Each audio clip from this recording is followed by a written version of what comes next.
Pero bueno, Entonces, Fernando Buenavat, muy buenos días. Te acompaña la doctora Violeta Núñez y un servidor, mi querido Fernando. Ya tenía rato que no podíamos encontrarnos, así que estamos pues muy contentos de que nos acompañes. Bienvenido, Fernando.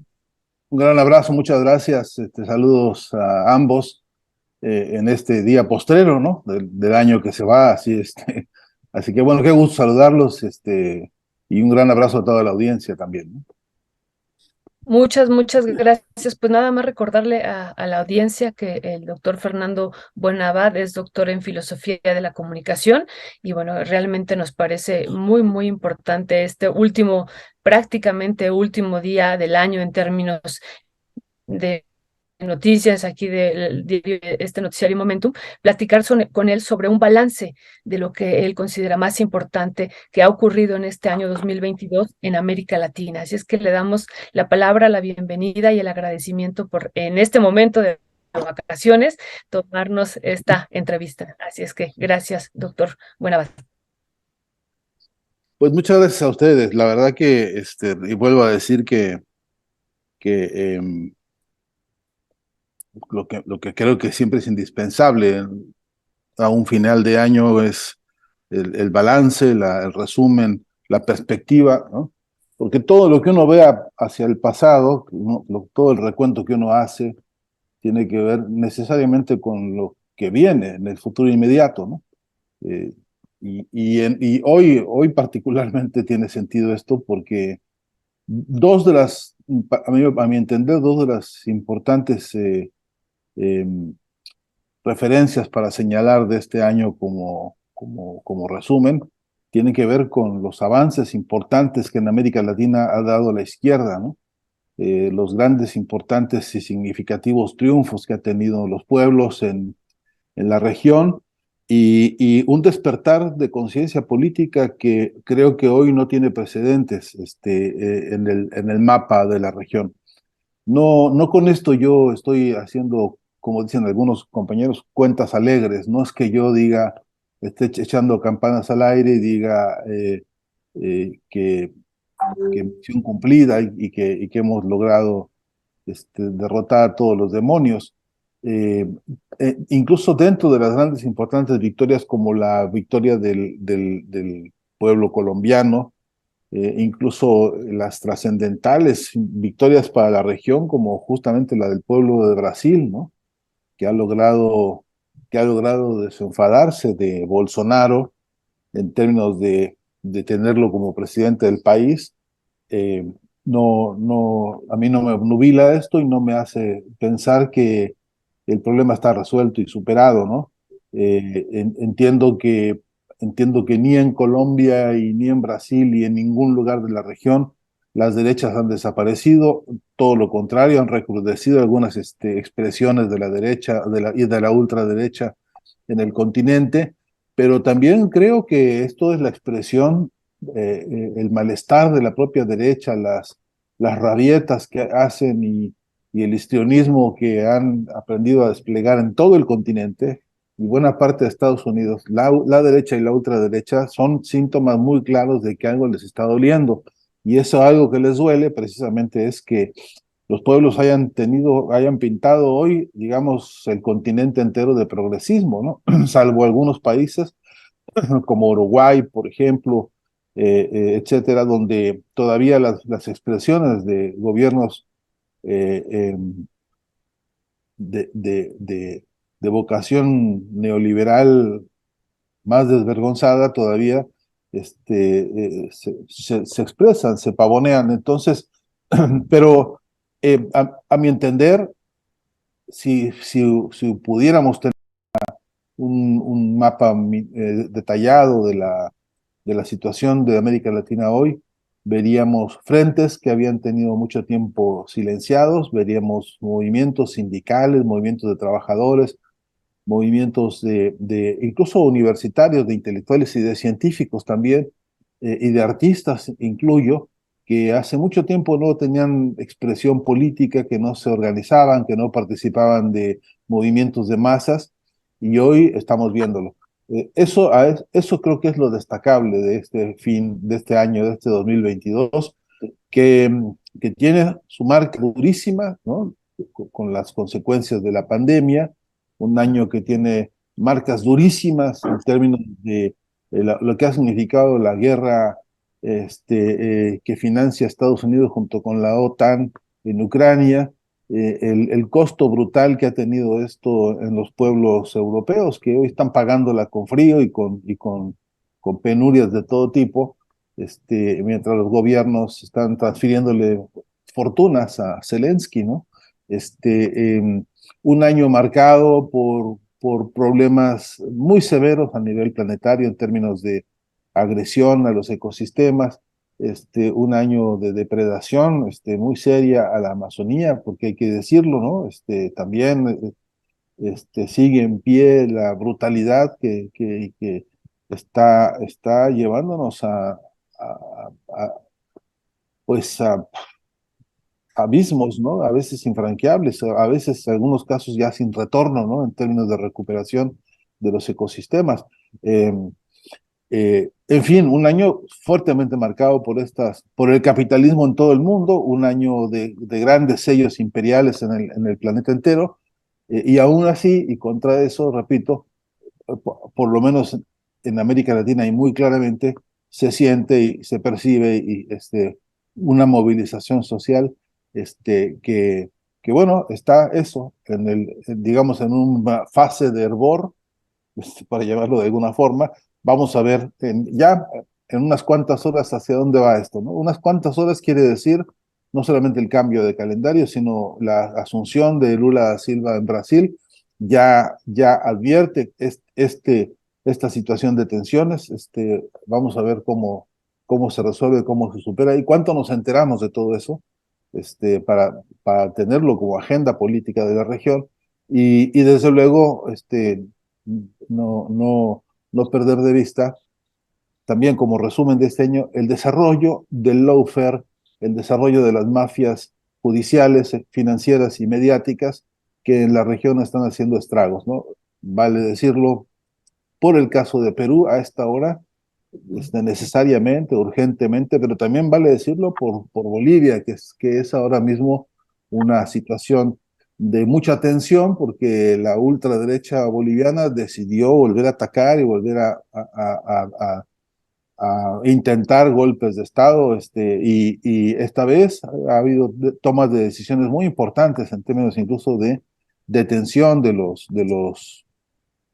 líderes del golpismo boliviano que, que están marcando un ejemplo muy interesante para la región, ¿no? Y desde luego Argentina hoy por hoy en una situación de extremo cuidado, de extrema preocupación, porque aquí la ultraderecha también de la Suprema Corte de Justicia, obediente al Grupo Clarín, al servicio de la mafia oligarca argentina, están preparando un modelito peruano, donde hay una emboscada muy seria y ahora a estas horas, hay llamados muy serios a la intervención política más fuerte porque advierten y avisa a la derecha argentina proyectos muy nefastos.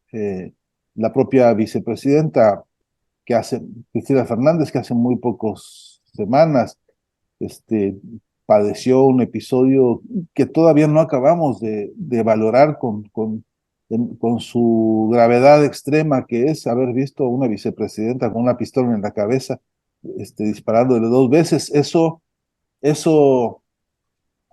aún con lo fallido del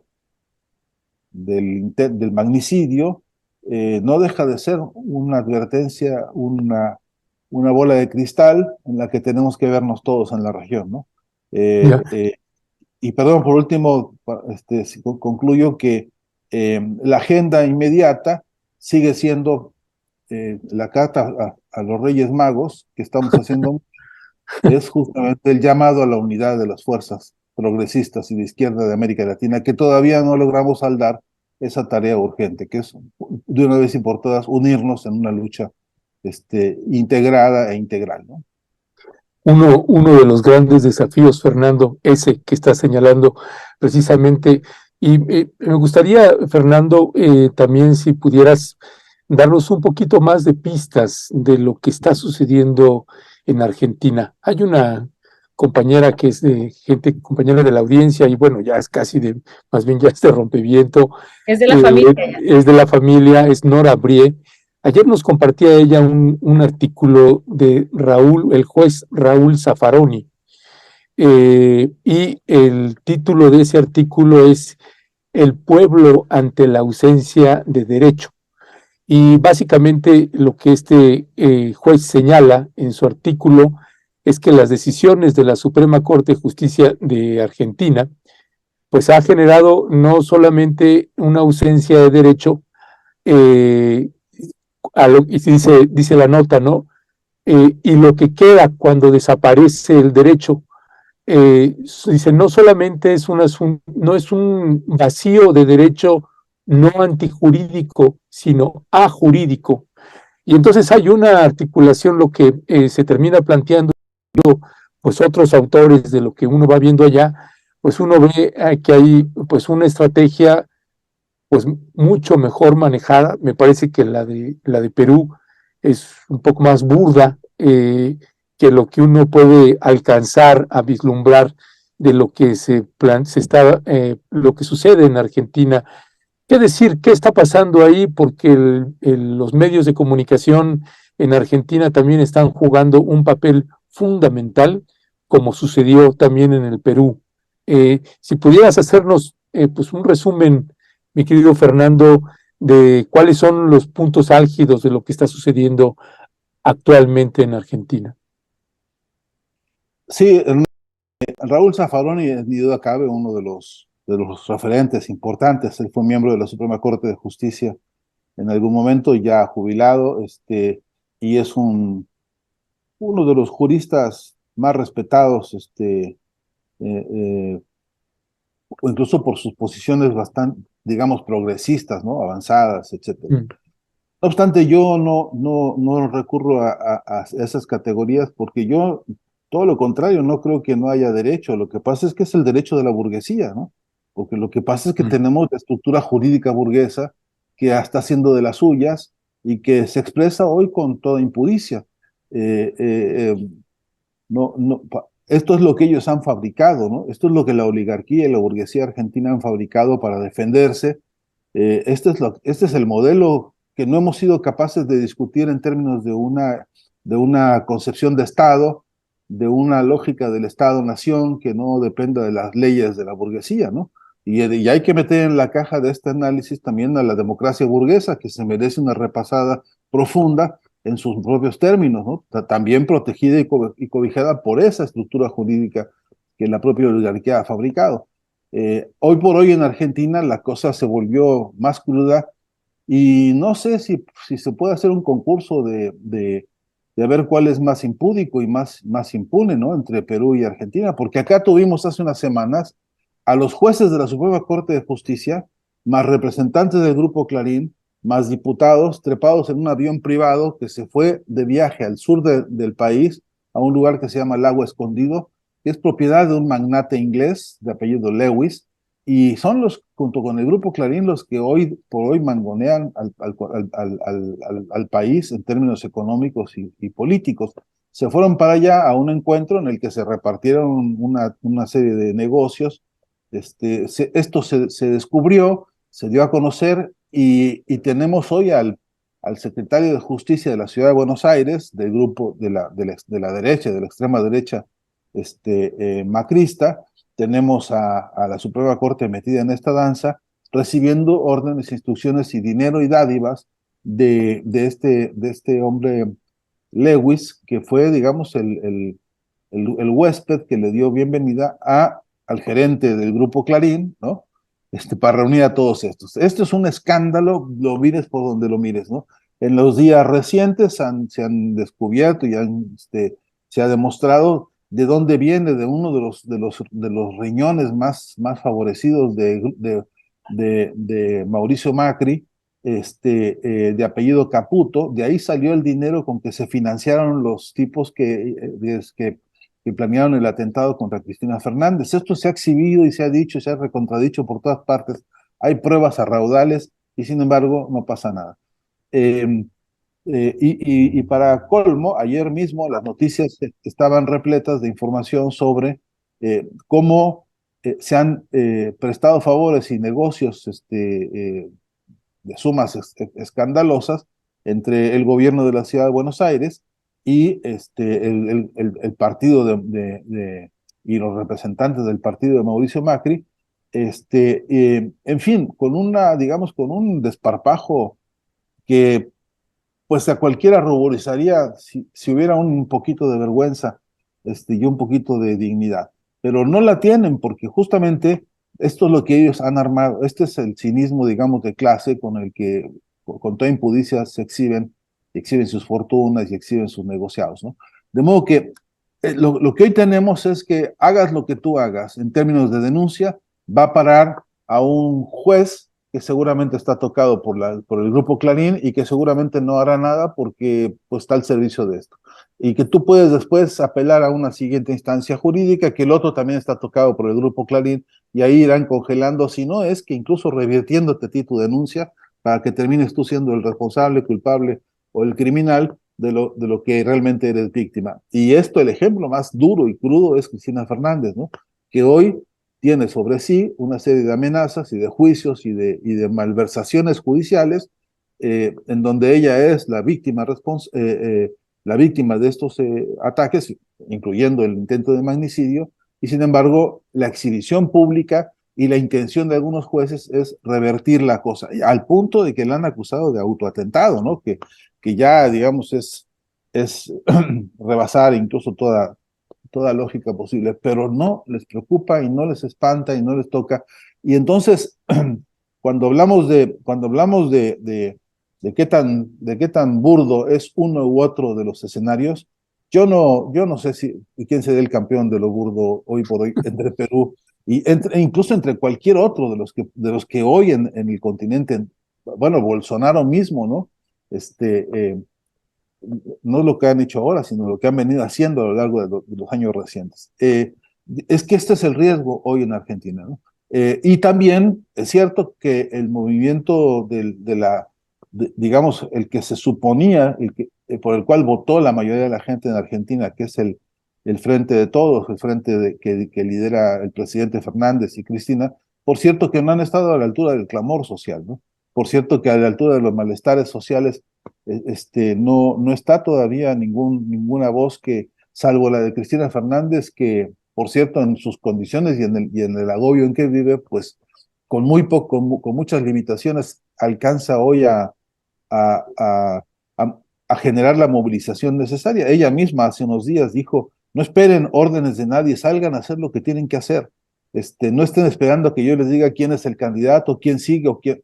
Hay que salir a las bases, a organizar, a explicarle a la gente la situación extrema de gravedad y de riesgo democrático, que este es, digamos, el resumen en el que ella recaló, diciendo, aquí hay un riesgo democrático muy serio en el país y tenemos que plantearnos la disyuntiva mafia o democracia, ¿no?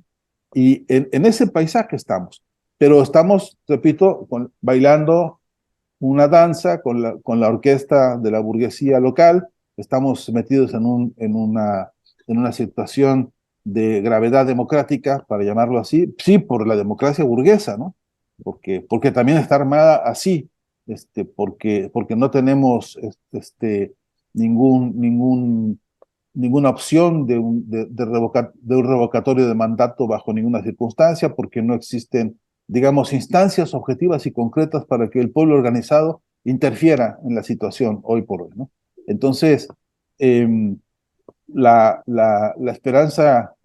esperanza última que tiene todavía este pueblo es que haya una instancia política que resuelva una serie de problemas, pero se está agotando esa esperanza, ¿no? Esa vía del instrumental democrático o político para poder resolver problemas está tocando límites muy serios. Entre otras cosas porque hay contradicciones muy severas, ¿no? Mientras hay pleitos con el Grupo Clarín y hay alegatos en términos incluso de pugnas internas entre fuerzas políticas, la inflación no para, Estamos hoy con cerca de 100% de inflación en este año en Argentina, y además no para el otro problema gravísimo, que es que el dólar se dispara, ¿no? Hoy un dólar, digamos, comprado así en el mercado negro, está en 350 y largos de pesos por dólar, y eso ha significado un golpazo al poder adquisitivo, y eso ha significado poner a la clase trabajadora en condiciones muy lamentables hoy en Argentina, ¿no? Y la clase política que se reivindica nacional y popular no está hoy por hoy acompañando el clamor en las calles, ¿no? Ese clamor del reclamo de la gente que viene, pues como todos, del golpazo brutal de la pandemia, y luego, por supuesto, del costo que está pagando Argentina por la deuda este, fenomenal, ¿no? Que está metido el país. No se nos va a olvidar nunca que más de 45.000 millones de dólares fueron prestados de manera absolutamente ilegal por el Fondo Monetario a Mauricio Macri en lo personal, porque no pasó por la Suprema, por la Asamblea Nacional y por ningún otro requisito. Se los entregaron directamente y así se los desaparecieron, ¿no? Hoy por hoy en el país sigue habiendo una denuncia que parece que es una especie de saludo a la bandera, exigiendo que el Fondo Monetario dé cuentas por este préstamo ilegal contra el pueblo argentino. Sin embargo, mientras eso se discute, aquí se están pagando día con día fortunas inmensas que están desfalcando a la economía del país. En los próximos años el desembolso será de tal volumen que va a dejar al país básicamente sin dólares en el Banco Central, y con una economía absolutamente paralizada por estar pagando la deuda que se robó Macri, ¿no? Así de absurdo, así de brutal y de grotesco el paisaje. Es cierto lo que dice Zaffaroni, hay una discusión importante a nivel jurídico, pero mientras sigamos discutiendo con las leyes de la burguesía, la resultante va a ser hacer cambios para no tocar el problema de fondo, ¿no? Muchas gracias, doctor Buenabad. Usted habla de los intereses de la burguesía y bueno, yo lo he escuchado aquí en este noticiario y en otros y me parece muy, muy interesante y sobre esto quisiera preguntarle sobre pues los recursos estratégicos que tiene la región y en particular hace unos días compartíamos también aquí en Momentum este comunicado que lanzó Pedro Castillo señalando que realmente lo que estaba ocurriendo en Perú, en parte fundamental, pues era por estos proyectos mineros que no se han podido llevar a cabo y que bueno, la presencia del embajador ahí en Perú de Estados Unidos en el Congreso, pues era para proteger estos proyectos mineros y poder seguir con esta explotación. Y hablábamos también aquí de la importancia en Perú del cobre, que también tiene litio, pero bueno, usted también en algún momento señaló frente a este magnicidio, pues la riqueza de litio que hay en Argentina y ahorita señala lo de Bolivia, ¿no? La situación y sobre todo, bueno, una parte en Bolivia, Santa Cruz, que no deja de presionar permanentemente y bueno, pues también ahí la inmensa riqueza es la nación con las mayores recursos y reservas de litios en el mundo. Y bueno, entonces, ¿cómo ver esta región en este contexto, sobre todo de transición energética que estamos bueno, viviendo y que se intensificará? Y en este año que ha habido una ofensiva a estas naciones que estamos diciendo y que atrás, desde mi perspectiva, pero yo quiero conocer más bien la de usted, pues está estos minerales estratégicos y algunos otros recursos que son fundamentales para el capital, doctor Fernando Buenabad.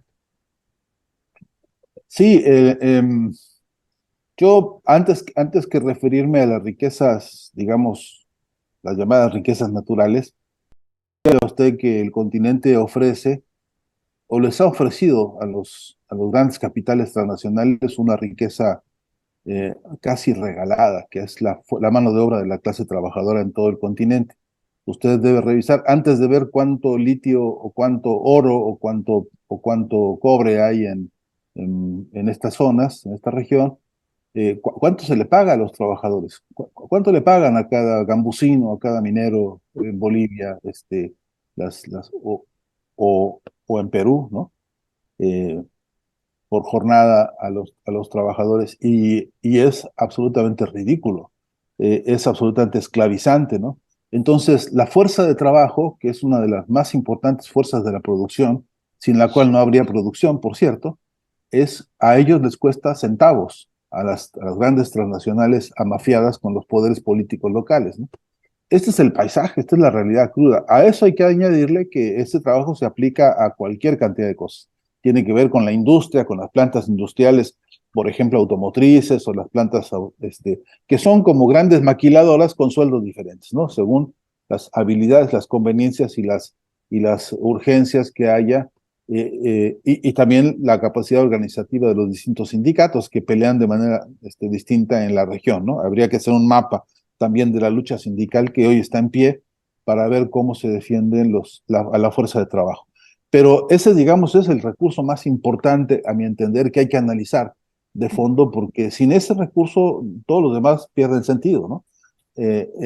Lo digo porque también hay una cierta tendencia en algunos compañeros que analizan la problemática y ponen en primer lugar como explicación de todas las razones el asunto de las riquezas naturales, que es cierto que juegan un papel importante, pero a veces por analizar eso se excluye lo otro, que es la explotación de la clase trabajadora y de la fuerza productiva que eso representa en la región. Y si no lo tenemos como prioridad en el análisis, es muy probable que nos equivoquemos en las conclusiones. Y lo pongo pues como referencia para poder ahora sí hablar de los otros recursos que llamamos recursos naturales, porque todavía no sabemos exactamente, por ejemplo, como sí se sabe en Venezuela, que es el país que tiene los mayores recursos petroleros, las reservas petroleras probadas. El asunto de las reservas probadas es clave. A todo lo que se llame reserva hay que ponerle el apellido de si están probadas o no probadas, o si son reservas hipotéticas según ciertos cálculos o ciertos intereses, básicamente dominados por el mercado. Fíjese usted que algunas empresas multinacionales hoy están diciendo que las mayores reservas de litio, por ejemplo, están hoy en Argentina, pero porque están vendiendo acciones. Entonces, todavía no se habla de reservas probadas y el tipo de litio, porque hay varias, ¿no? Hay variedades de litio que son unos más en forma de sales, o en fin, digamos, variedades en su presencia, y nota usted que no soy experto en esos temas, por lo tanto, trato de ser cauteloso con el vocabulario porque tampoco quiero exhibirme como que yo me las sé todas. Pero lo que sí sé es que esos recursos que están ahí tienen una disyuntiva crucial, que es si son recursos probados o si son recursos hipotéticos, porque de la fase hipotética se están haciendo muchos negocios que son con los que se juega en el mercado, a que te vendo acciones a una cosa que no existe. Ya lo vimos en el año 2008 y en el 2018 con el tema petrolero a nivel mundial, y se creó una hecatombe, ¿no? Por vender acciones falsas, ¿no? La llamada burbuja inmobiliaria, entre otras cosas, involucraba estos temas. Pero hoy, en términos concretos, no tenemos un balance claro de reservas probadas en el continente. Lo que sí tenemos es que hay acciones todavía preliminares. Por ejemplo, le voy a poner un caso interesantísimo.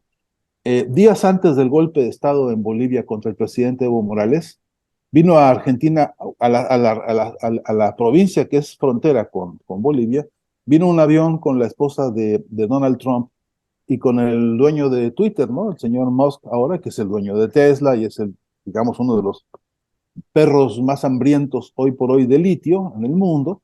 Y entonces ahí se plantaron con la idea de que a como diera lugar, lo declaró Elon Musk, lo declaró y dijo, aunque haya que dar golpes de Estado, tenemos que quedarnos con ese litio probado, reservas probadas de litio. Porque justamente hay un triángulo entre Argentina, Bolivia y el norte de Chile, en donde tenemos yacimientos importantísimos de litio que constituyen una parte, no sé si la tercera o la cuarta parte más importante de todo el planeta. Pues esa es la razón de todas las razones.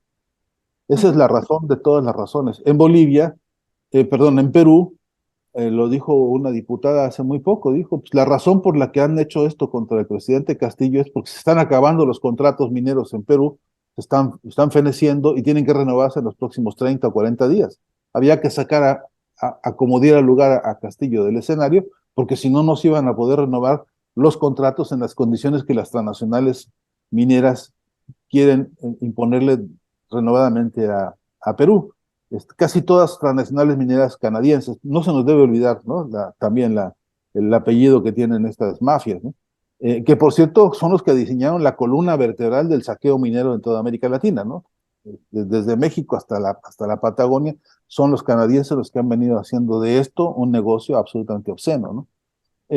Pero es que es una tarea de geopolítica central para todos nosotros, el recuento minucioso de los recursos naturales, no solamente mineros.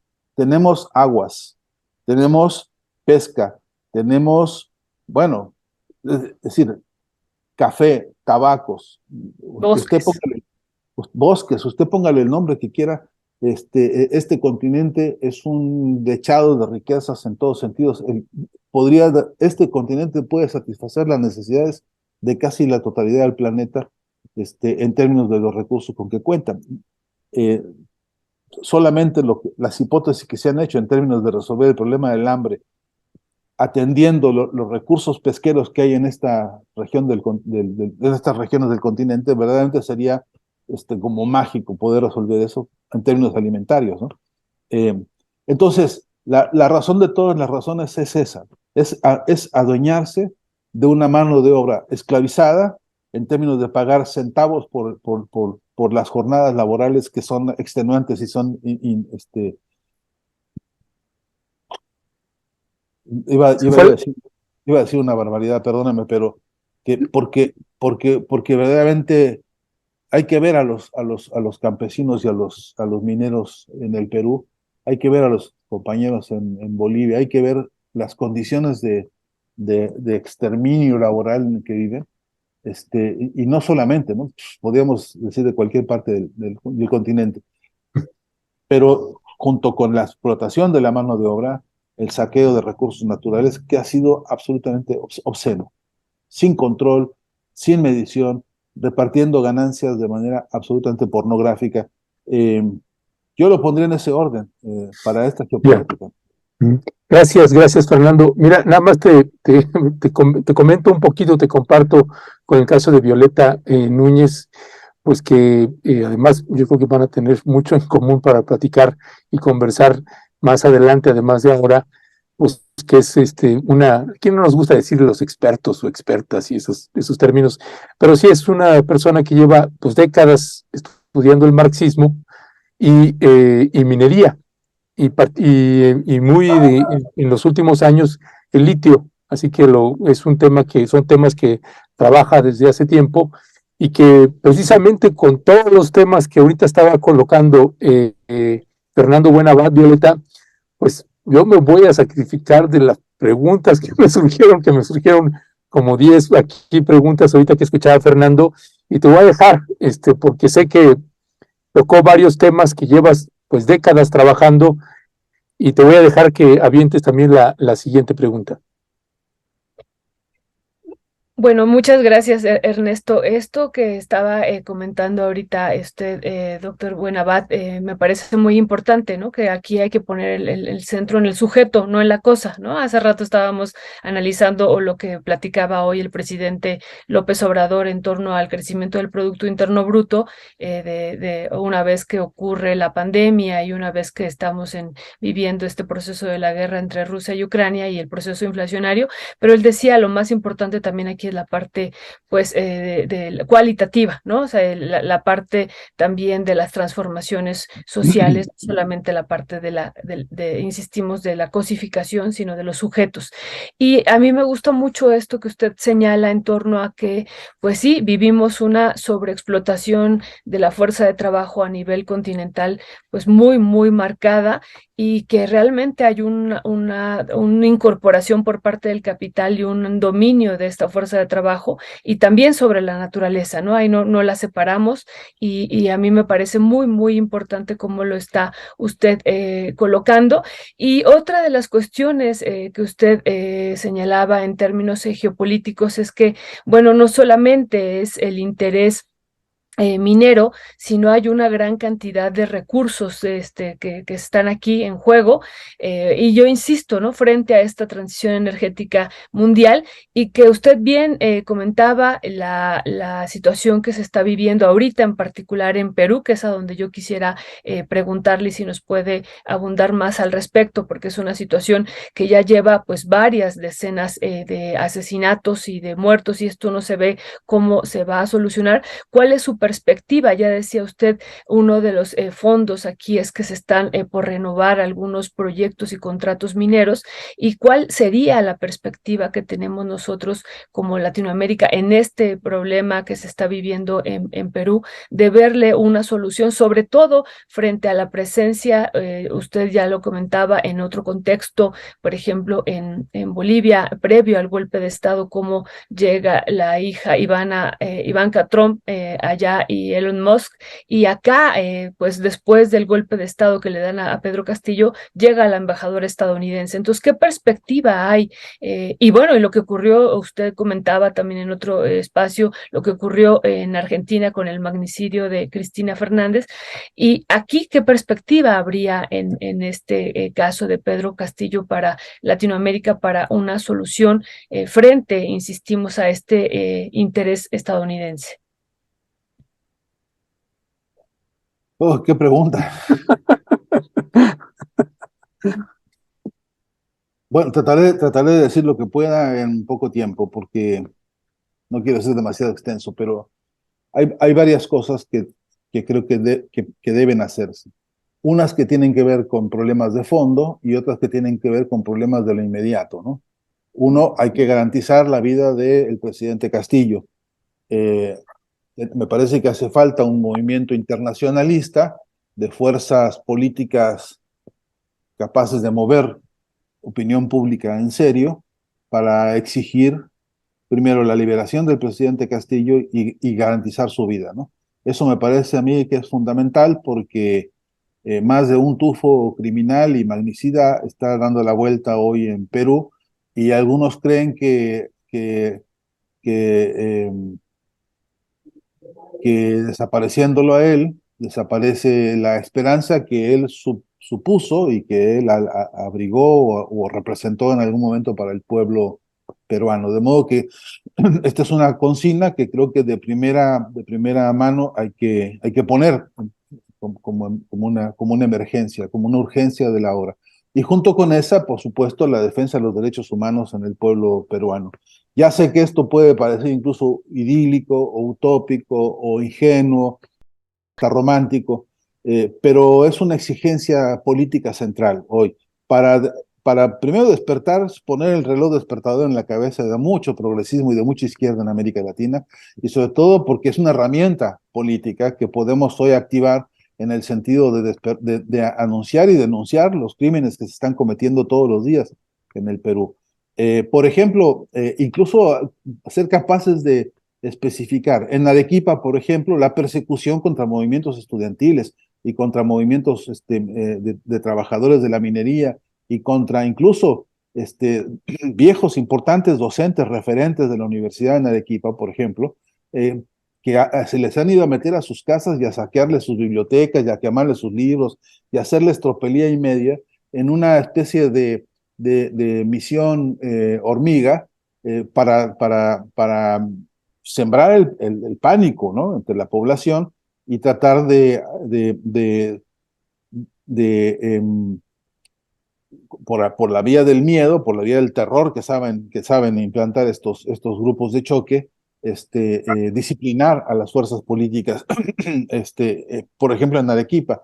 No se nos olvide que ahí está la cuna de Vargas Llosa, no se nos olvide que es ahí donde está uno de los santuarios ideológicos y políticos de la extrema derecha mundial, y entonces ellos quieren poner a salvo ahí su baluarte simbólico, pero también aprovechando eso, quieren limpiar el escenario de todas las fuerzas críticas que las hay, y las conozco porque he estado una y otra vez en ese territorio conociendo a esos compañeros que hoy me mandan mensajes y me cuentan lo angustiosa que es la situación. Entonces, hoy por hoy, la herramienta política de la defensa de los derechos humanos tiene que ser esgrimida por las fuerzas de izquierda en todo el continente, y es una urgencia política de esta hora, ¿no? Y hasta hoy lo que algunos hemos podido estar haciendo de manera incipiente y como siempre desorganizada o sin contundencia política, digamos, de volumen real, no está teniendo mayor capacidad de escucha, porque también ahí se expresa otra de nuestras más crueles, duras y paradójicas debilidades, que es la debilidad comunicacional que hemos tenido y que venimos arrastrando las fuerzas, digamos, políticas o de izquierda en América Latina, que es otro capítulo del que después si quiere hablamos, pero que tiene gran peso en este momento, porque a la hora de preguntarnos qué hacemos, lo primero es no quedarnos callados, lo primero es decir, ¿qué hacemos? Todo silencio es cómplice ahora frente a esta situación, ¿no? Todo lo que no nos atrevimos o no podemos denunciar en algunos distintos foros, deberíamos poder hacerlo en una especie de clamor continental que metiera la mano hoy para apoyar las luchas que sí están dándose al interior del Perú con las fuerzas políticas, sobre todo las de los sindicatos mineros organizados, que son los que tienen hoy por hoy la fuerza para poder intervenir en la situación. Y luego, de fondo, exigir desde luego de inmediato llamado a elecciones, ¿no? A mi entender, la derecha peruana está en su peor momento hoy, a pesar de que estén hoy ostentando el poder político, hoy están en su peor momento porque están ellos mismos metidos en una crisis política interna muy fuerte, porque ellos se tironean entre una posición de tipo, digamos, reformista, conservadora, pero con algunos cambios que más o menos maquillan la situación y el respeto por ciertos derechos sociales, y la otra extrema derecha desaforada que lo que quiere es ya negociar a como dé lugar con los yanquis para ver cómo rayos ponen la bandera gringa disfrazada de lo que sea en el Perú, ¿no? Hay una tensión también, las luchas interburguesas también hacen lo suyo, y en este momento Perú tiene una gran crisis adentro de su derecha. Si en este momento, por alguna razón, se llamara elecciones, las perderían, estoy seguro, porque están desnudos frente a la realidad política del Perú, ¿no? Y la gente que no ha sabido o no ha podido o no ha querido unirse en una fuerza, digamos, de tendencia de izquierda o progresista en Perú, hoy se uniría porque me parece que a los ojos de cualquiera en la base del pueblo peruano está claro por dónde tiene que ir, ¿no? Pero eso no va a ocurrir si no hay una presión política internacional seria. Y ahí es el siguiente paso de urgencia, es dónde están los organismos internacionales. O sea, dónde está la CELAC, dónde están todos estos que a los besos y los abrazos se reúnen y dicen que unida la patria grande y América Latina no ha sido capaz de hacer una, como alguna vez se hizo aquí en Argentina, ¿no? Cuando se aprobaron las bases militares en Colombia, que inmediatamente se llamó a una cumbre de presidentes de la CELAC bueno, pues de las referencias, digamos, humanistas más serias, ¿no? Con las que hemos podido contar en algún momento, y aquí se discutió, y lo recuerdo porque por primera vez se transmitió por televisión íntegra el debate entre los presidentes, y la discusión de Correa con Uribe en transmisión directa, y Néstor Kirchner siendo el organizador de esa reunión y planteando, digamos, la discusión política internacional. Eso no está dándose ahora, ¿no? Eso no está ocurriendo en este momento y debería ocurrir. No basta, yo, el presidente López Obrador, le aplaudo su actitud absolutamente solidaria con el presidente Castillo, el hecho de haber llevado a su familia es un gesto de primerísimo orden político y humanístico en más de un sentido, pero no es suficiente las declaraciones. Hay que llamar a los presidentes a una reunión inmediata en la región para tomar una determinación concreta. Hoy las condiciones están dadas en el continente para una advertencia profunda y severa. Eso que están haciendo en Perú es la bola de cristal para toda la región de una derecha y ultraderecha que está hoy por hoy en una gran crisis de ideas, en una gran crisis de proyecto político. Ellos mismos no saben ni qué prometerle a la gente para las próximas elecciones que las va a haber en todo el continente, y su desesperación los lleva a esta clase de canalladas, que por cierto las arman con meticulosidad, tienen su orden, tienen su disciplina, tienen sus abogados, tienen sus jueces, tienen sus diputados, para hacer pasar todo esto por una especie de legalidad burguesa que ahí está dando sus frutos. Tenemos que salirnos de esa lógica, ¿no? Es imperativo que nosotros no caigamos en la emboscada de ese vocabulario ni de analizar la realidad con las categorías de ellos. Esta es una de las grandes emboscadas en las que nosotros, yo me pongo también porque caemos con frecuencia cuando queremos hacer análisis, a veces nos tomamos de las herramientas y categorías de ellos y nos conducen a sus errores, a los que ellos quieren que lleguemos, ¿no? En este momento no es suficiente la queja, no es suficiente la solidaridad, por más expresa y concreta y diplomática que sea. Necesitamos una reunión política de fondo para discutir la violación de los derechos humanos, la alteración digamos, del orden democrático constitucional en el Perú, que es de una delincuencialidad terrible, y desde luego discutir en el corto y en el mediano plazo de qué proyecto de organización política vamos a hablar en la región, si esta clase de cosas las están dirigiendo desde la Casa Blanca, porque bueno, esto tiene una matriz, ¿no? Y si no hay un consenso político regional que de una vez y por todas se pare frente a esta realidad, entonces Perú va a acabar siendo una anécdota menor cuando empiecen a caer todos bajo la misma regla, ¿no? Y yo digo que echen sus barbas a remojar muchos vecinos de la zona si no hacen algo urgente, ¿no? Ya, gracias, Fernando. Precisamente quería abordar el tema de la CELAC, ya lo tocaste, y del presidente Andrés Manuel López Obrador, pero me quedo pensando también en la construcción, uno, de esto que señalas, si nosotros los estamos siguiendo y cometemos los mismos errores, y lo que se tiene o que debería construirse abajo en lo que toca a este tipo de articulaciones. Me quedo pensando en el momento, en el aquí y el ahora, diríamos en Gestalt.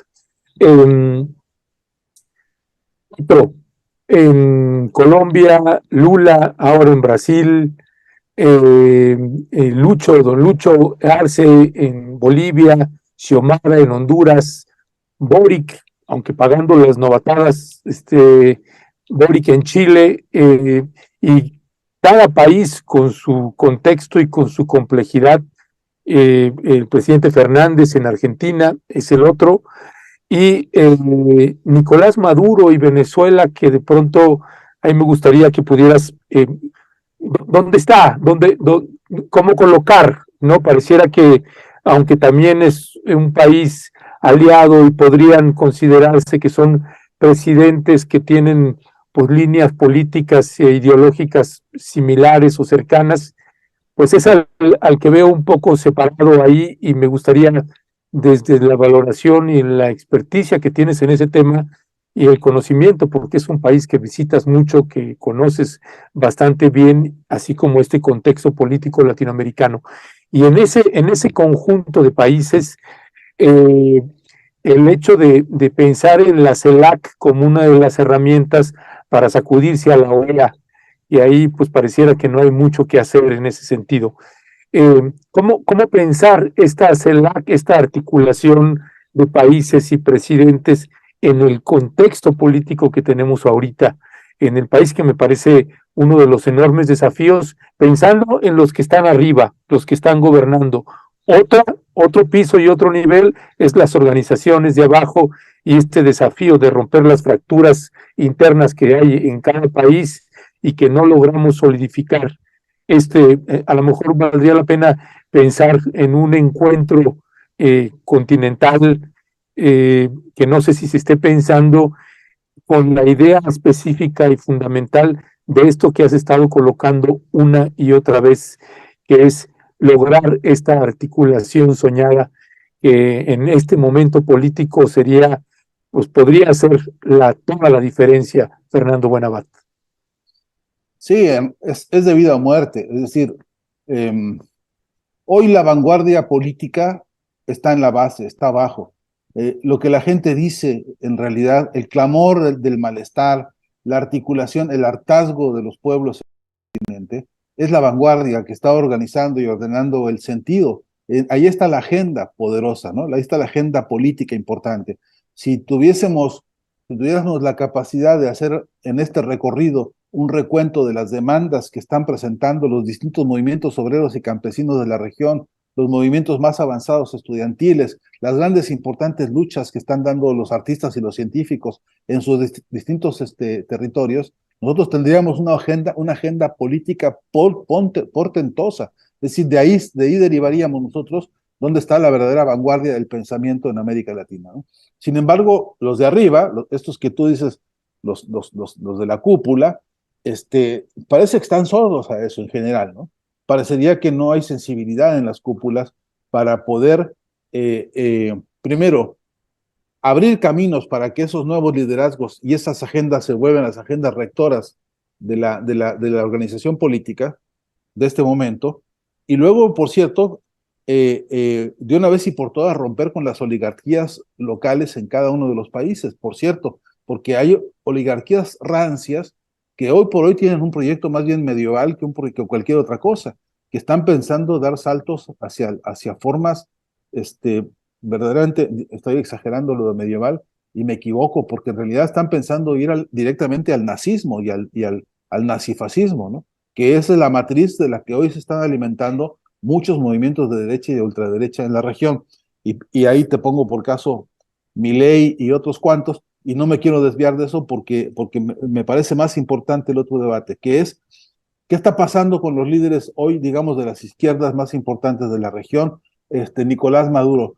Pues Nicolás Maduro está tratando de ver cómo rayos resuelve el agobio de un bloqueo económico y financiero tremendo. No se nos olvide que Venezuela dejó de ingresar a la economía del país hasta el 90% de sus ingresos y que están pasando un momento muy difícil de agobio, tratando de recomponer soluciones, digamos, de coyuntura y algunas de ellas, algunas que yo ni entiendo por qué y cómo se están haciendo, pero porque yo no tengo ninguna capacidad para entenderla, pero que también sé que hay un debate interno en Venezuela que está pidiendo ser puesto en el escenario, digamos, político del país, porque es la hora de las disyuntivas, porque es la hora en que con tantos importantes recursos como los que tiene Venezuela, desde luego laborales y desde luego naturales, la coyuntura histórica internacional abre una serie de grietas por las cuales hay que caminar, pero no puede caminar sola Venezuela. Hay baluartes, Ernesto, en la región que están ocurriendo a nivel político que hay que considerar. Mira, lo voy a decir rapidito, pero ojalá algún día podamos profundizarlo. Se está discutiendo en Cuba hoy un proyecto de ley de comunicación. Dime cuándo oíste tú en algún país que fuera posible debatir una ley de comunicación sin que los que reinaran fueran los monopolios mediáticos. Es decir, es un acontecimiento verdaderamente desafiante para la imaginación y para la inteligencia jurídica, político-democrática de los pueblos, discutir una ley de comunicación en tanto que no haya atrás de esto el poderío de las mafias mediáticas como los tenemos en todo el continente. Es un acontecimiento realmente de significación extraordinaria. Sin embargo, es como si pudiéramos discutir hoy una ley de defensa de los recursos petroleros en algún lugar en el mundo en el que no hubiera mafia petrolera que estuviera determinando precios, costos, distribución, sistemas, tecnologías, etcétera, ¿no? Entonces, y así como eso, en Cuba, hay otras discusiones políticas importantísimas, por ejemplo, que se están dando en Argentina. Dicen en Argentina, en algunos frentes que escuché la semana pasada, una de las medicinas para resolver el problema de la inflación es la herramienta de la expropiación. Porque ¿por qué nos está costando lo que nos cuesta a nosotros consumir carne? Este sí es un país productor de carne en serio, ¿no? Productor de maíz en serio, y no estamos pudiendo adquirir ni carne ni maíz a costos populares, ¿no? ¿Por qué? Porque no estamos cumpliendo con digamos, la estrategia económica que recomienda la expropiación, ¿no? Ahora, esta es una discusión de orden no solamente técnico-económico, sino de orden político de otra dimensión. Pero el tema está instalado, ¿no? Existe la discusión, la están dando en la base, digamos, los distintos frentes. Y así podíamos coleccionar. No sabes cuántas veces escuché en Perú la urgencia de desarrollar, por ejemplo, técnicos en estrategias de explotación minera que no tuvieran el formato ideológico de los técnicos que se forman en las universidades que los yanquis pagan para formar gente que sale formateada con la idea de que todo hay que expropiarlo, ¿no? y que no haya ninguna posibilidad de que la materia prima se procese en el país y genere industria básica propia, ¿no? Esa fractura está en discusión, es un gran debate con compañeros que están discutiendo en distintos frentes y sin embargo esa agenda no la alcanzamos a ver. Entonces, si la fuerza, digamos, de la agenda política poderosa está por las bases y los de arriba están como con un teflón en la cabeza que no alcanzan a percibir que estos debates están ahí y que tienen esta riqueza, entonces lo que está pasando es que hay intermediarios que nos estorban en este camino. Y yo creo que es el momento histórico también para hacer una renovación significativa de todos los mandos intermedios en los distintos frentes, porque ya demostraron que no solamente no están ayudando a que la agenda fluya y la agenda de la base se escuche y se vuelva, digamos, el programa político regional, sino que además lo que hacen es adormecer la agenda y traicionarla, ¿no? Yo creo que ahí hay un trabajo político que hacer. Si por este orden de ideas yo siguiese profundizando, lo que te diría para ahorrar camino es que lo que urge es una revolución política continental, ¿no? Que lo que está haciendo falta a nivel continental es que seamos capaces de discutir con qué fuerzas contamos para poder realmente crear una movilización profunda en el continente. Y la consigna, lo dije al principio, a veces suena como a chiste, pero sigue siendo nuestro drama máster tremendo, Ernesto, es que no logramos la unidad de las fuerzas este, humanistas, llámale como quieras, las fuerzas anticapitalistas, las fuerzas que quieren dignidad para los seres humanos. No logramos deshacernos de los celos, las envidias, los rencores, todas las cosas que nos frenan son más importantes que el principio general que tiene que ver con la unidad no la unidad a cualquier costo y no la unidad basada en la fe ni ¿no? La unidad basada en el programa, y ese programa no puede ser otro que el que nace de la base, de la agenda de las bases, ¿no? Ahí está, a mi entender, la brújula que orientaría este concepto de unidad, ¿no? Si juntásemos, te repito, las 100 demandas más centrales de los frentes políticos más activos en América Latina, tendrías una brújula extraordinaria para decir, esta es la razón de la unidad, a esto tenemos que contribuir todos para darle fuerza, para darle consenso y para darle contundencia, y eso no está ocurriendo. Allá detecto mandos medios en partidos políticos incluso como Morena, incluso como los que se presentan como progresistas en toda la región, incluso ahí detecto más de uno que no quiere despeinarse con el viento que sopla desde las bases, ¿no? Muchas gracias, doctor Fernando. Una situación que ya hace ratito estaba usted comentando y en esta idea de, pues, de cambio que vamos a vivir próximamente en Brasil, ¿no? El domingo va a tomar posesión Lula da Silva ya como presidente después de que vivió este proceso de encarcelamiento, ¿no? De injusto y bueno, ha nombrado el día de ayer a todo su gabinete y nos llama mucho la atención un nombramiento de Sonia Guajajara, que va a estar al frente del Ministerio de los Pueblos Indígenas y que, bueno, ella tuvo una defensa, decíamos hace ratito, destacada, bueno, primero contra Bolsonaro, su política en la Amazonía, y bueno, ¿cómo estaría usted viendo esta posibilidad? También hace rato decía Ernesto, sí, pero Lula se va a enfrentar a un Congreso que no está de su lado, pero bueno, hay estas muestras o también el nombramiento de esta ministra de Medio Ambiente, Marina Silva, que nos parece también interesante, pero a la vez, ¿no? O sea, estos otros puestos que se tuvieron que entregar como negociación a parte también del sector empresarial, ¿no? Que en algunos otros momentos ha sido cuestionado. ¿Cómo vemos, cómo usted vislumbra esta posibilidad de cambio y transformación en Brasil a partir de incluso de lo que hemos estado viviendo en la Amazonía, en particular ya con proyectos mineros y ahí también madereros, que pareciera que ya no tienen reversa pese a que llegara Lula da Silva? ¿Cuál es su valoración?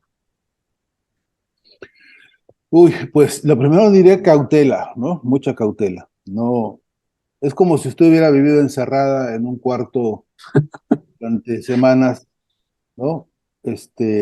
Sin ventanas, sin paredes, y de pronto le abren una ventanita chiquita por la que entra un poco de aire fresco.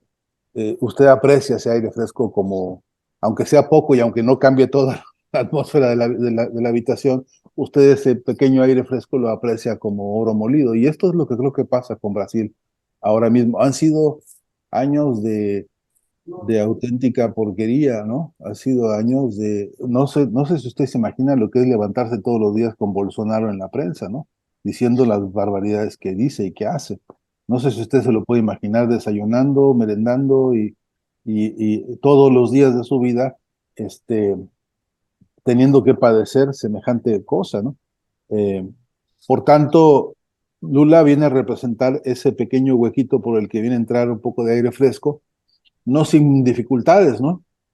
No sin dificultades, incluso endógenas. Lula no es el Che Guevara, y yo soy de los que creo que necesitamos incluso interpelarnos ante posibles ilusiones que uno se hace de ciertos liderazgos, ¿no? Lula es un tipo que incluso ha sido bastante reformista en sus posiciones, el Lula, incluso con el que yo alguna vez hablé, se mostraba reticente a ciertas, digamos, urgencias de acelerar el paso en algunas decisiones, como la petrolera básicamente de la región, y él decía, espera, espera, porque también él tiene una agenda que tiene que ver con la inserción de Brasil en los BRICS, ¿no? Y de una vinculación en otras geopolíticas donde él siente que es indispensable que Brasil participe en función de razones casi puramente económicas y no necesariamente de beneficio social, aunque esté en su agenda eso, ¿no?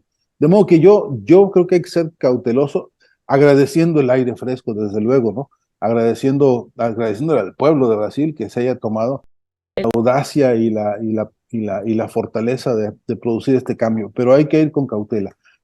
No solamente por la composición de su gabinete, sino por la cantidad de canalladas que la derecha ya está preparándole, ¿no? A Lula, en términos de no de estorbarle todo, de molestar todo, de desequilibrar todo. Ya hay, usted habrá visto en las noticias, 3 o 4 locos locos entre comillas, ¿no? Que han detenido armados hasta los dientes, pensando que Sí. hay que producir actos desestabilizadores, porque así vendrá la conciencia de que hay que frenar esto y les dará razones a los militares para que puedan organizarse e intervenir y tomar el poder. Y están soñando con eso, no uno o dos, es todo un movimiento que se ha creado en Brasil y en toda América Latina, por cierto, ¿no?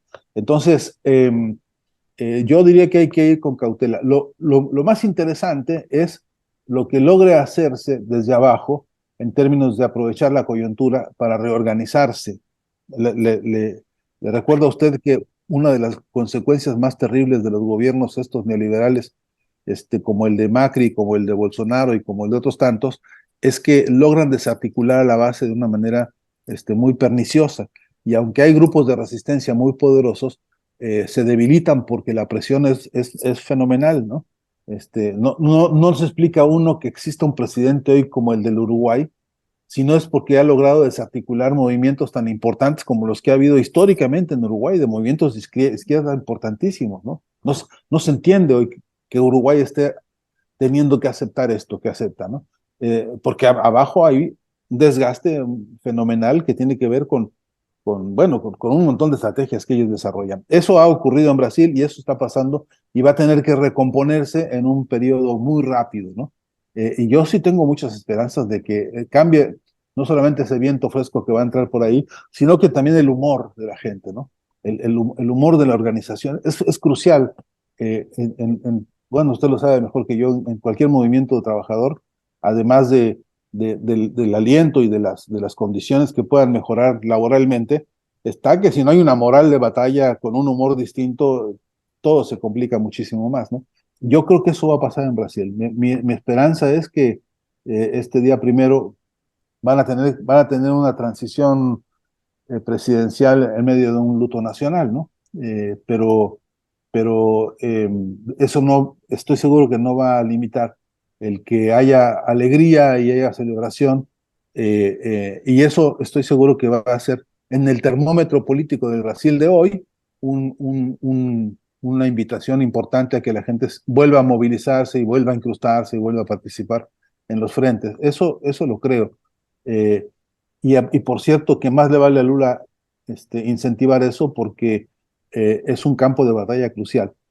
Mire, si nosotros tuviéramos en América Latina el mapa de las subjetividades, si hubiésemos sido capaces de registrar en un mapa latinoamericano la presencia de los pueblos originarios activos en lucha y con agenda política propia, si hubiésemos sido capaces de ver el movimiento obrero campesino de América Latina puesto sobre ese escenario, viendo qué agenda está motivando, y luego viéramos en contraste el desarrollo continental de las iglesias y los sermones y los predicadores por todas partes, Brasil nos llamaría escandalosamente la atención porque se han infiltrado hasta la cocina.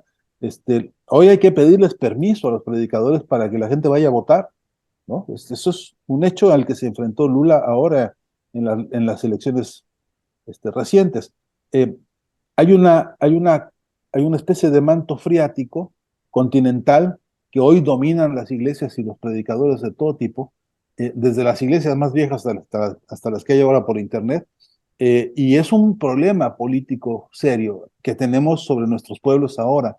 Eh, Ese mapa de las subjetividades nos tendría que obligar y ayudar a entender en dónde queremos pedir y proponer cordura cuando está reinando una especie de semiósfera de encantamiento y de enajenación idólatra que está haciéndonos mucho daño. Y Brasil es un caso muy complejo al respecto. Entonces, si se logra cambiar el ánimo, por ahí también se puede dar la batalla de las ideas que hoy en Brasil es urgente, porque hay que ver los estragos que ha producido todo este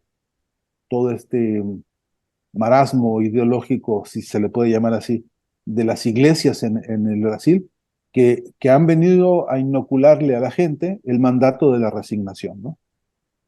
No es Ya. cualquier cosa. Pues Fernando Buenabad, te queremos de veras agradecer muchísimo. Nos celebramos todas y todos de que estemos cerrando las transmisiones de Rompeviento, de Momentum, de Pie de Página, contigo, cerrando el año. Este sí cerrar con un broche de lucha, de empuje, de brío. Y te preguntaría para cerrar, si se lograra un encuentro continental con un propósito de lograr, con el objetivo de lograr articular luchas sociales, movimientos sociales, haciendo a un lado, en la medida de todas las posibilidades, las diferencias. Si se lograra un encuentro continental para hacerle frente a esta ultraderecha que viene, pero rabiosa y furiosa, golpeando por todos lados, eh, ¿cómo titularías un foro, un encuentro que, que resuma, que nos diga qué se estaría buscando en un encuentro de esta naturaleza? Mira, yo tengo posición tomada frente a eso, así que déjame decirte un paréntesis bien rápido.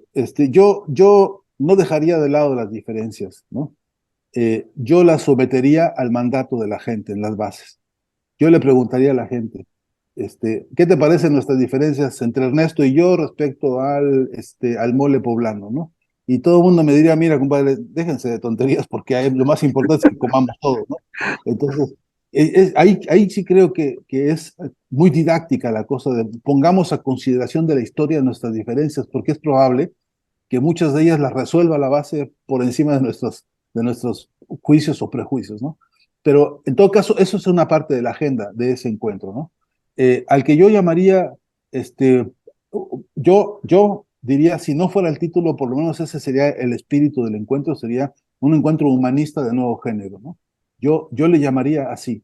Y sé lo que digo porque vengo militando hace mucho tiempo en algunos campos de la filosofía con la terquedad de que hay que revolucionar al humanismo, ¿no? De que no nos podemos quedar con la concepción del humanismo en una carta de derechos humanos, que es básicamente un himno individualista, que no nos podemos contentar con algunos acuerdos y convenciones que se sacan así al voleo para la defensa de los derechos humanos. Yo creo que tiene que revolucionarse todo ese conjunto de categorías y no es posible si no entendemos que la patria es la humanidad, ¿no? Es imposible entender si no queda claro que que somos nosotros la patria de nosotros mismos y que ahí tenemos que encontrarnos con ese sentido de un humanismo revolucionario.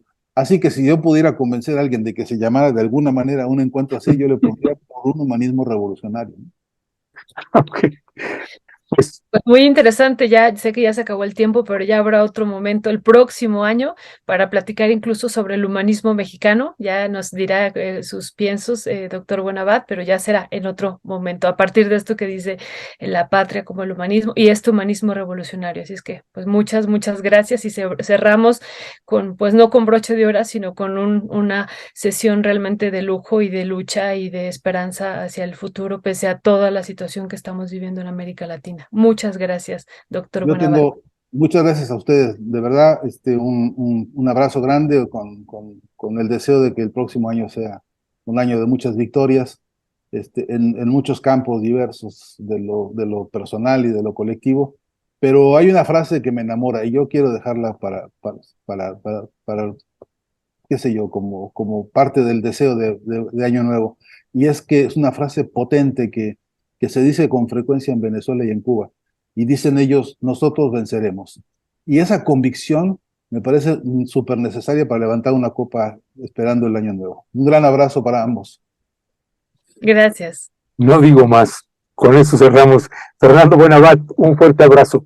Gracias. Abrazo Gracias. grande. Chao, chao. Gracias. Chao.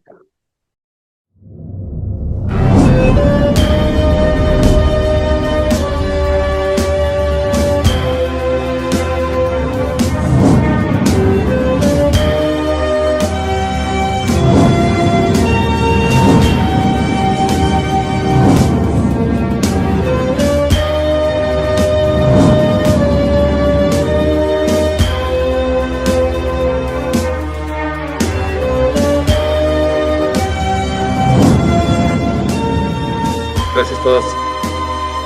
Gracias siempre.